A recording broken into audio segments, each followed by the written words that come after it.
Hey everyone, Liz Miller, and I got to admit I needed a couple days to just kind of get my head together after spending a couple days with Pega Systems at PegaWorld iNspire 2023. So let me first kind of dive into a quick recap of day 2, which started exactly as billed as all thriller, no filler with Dr. Rob Walker.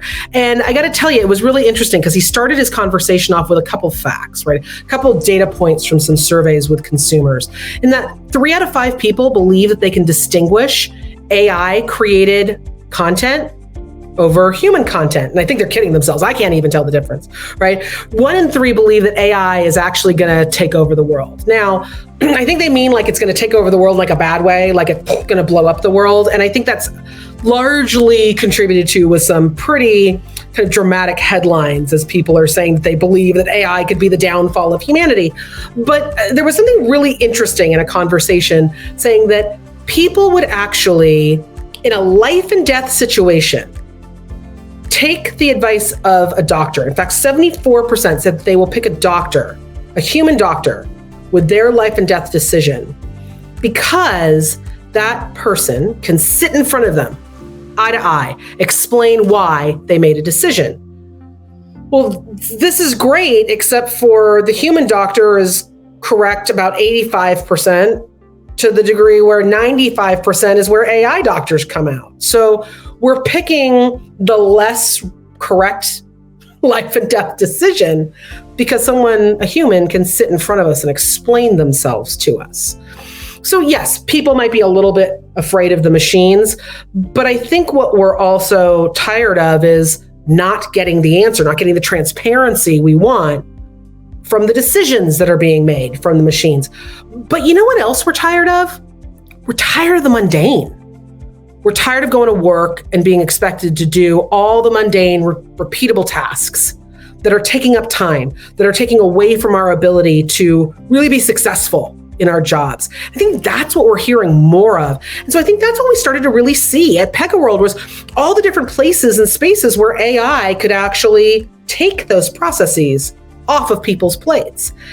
And there's also a way that AI can actually be supportive and help provide more transparency for those machine-driven decisions. I mean, I think Pega's Customer Decision Hub is a great example of that, of being able to use generative AI to not only support, but also to explain and bring transparency into decision-making. And in fact, if there was something that was just said time and time again across all of PegaWorld, it was that humans can't be excluded from this entire process. This isn't about letting machines take over. This is about intentionally applying the machines where they do best, but making sure that humans are always in the loop. Heck, it's not just that humans are in the loop, humans are the loop.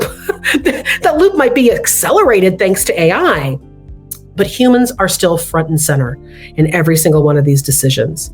And yes, what they're saying at Pega is that their vision is that now they are a low-code platform. In fact, they are a low-code platform for AI-powered decisioning and workflow automation. They never once say that they're going to take over and never have a human be empowered in that.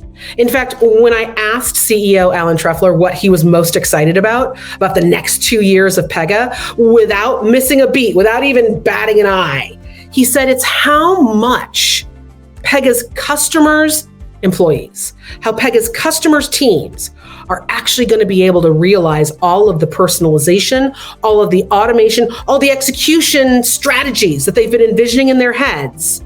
He's excited about seeing those come true, seeing those be executed and happen because of this platform, because of the AI, because of the low code.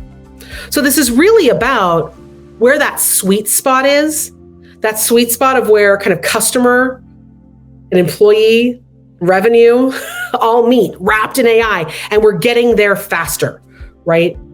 Now, granted, I do think that he is really excited about beating 50 people at chess at the same time. He's really good at it, and I can't even imagine how you get your brain to do something like that. But here's what I'll say. My final takeaway from the entire time that I spent with Pega Systems at PegaWorld iNspire is this. There's a sweet spot to describe a Pega customer. Those customers are typically consumer-facing, large organizations who are trying to get as many decisions made, not only to the benefit of their employees, but to the benefit of their customers. And they cannot make those decisions as fast as people need the teams to make those decisions. This is about bridging that gap of human capacity, about being able to make all of those decisions and react in an automated as possible fashion. Pega wants everyone to know they've got the building blocks to be able to build that engine. But they're going to need the people within all of their customers' teams to be creative, to unleash all of those exciting strategies that they want to execute so that the machines can actually execute that faster and bridge that gap in just how quickly we can make decisions. So thank you to you for sticking with me through these couple of days. And thanks to Pega for giving me that type of access and for giving me the type of open conversation that I really enjoy.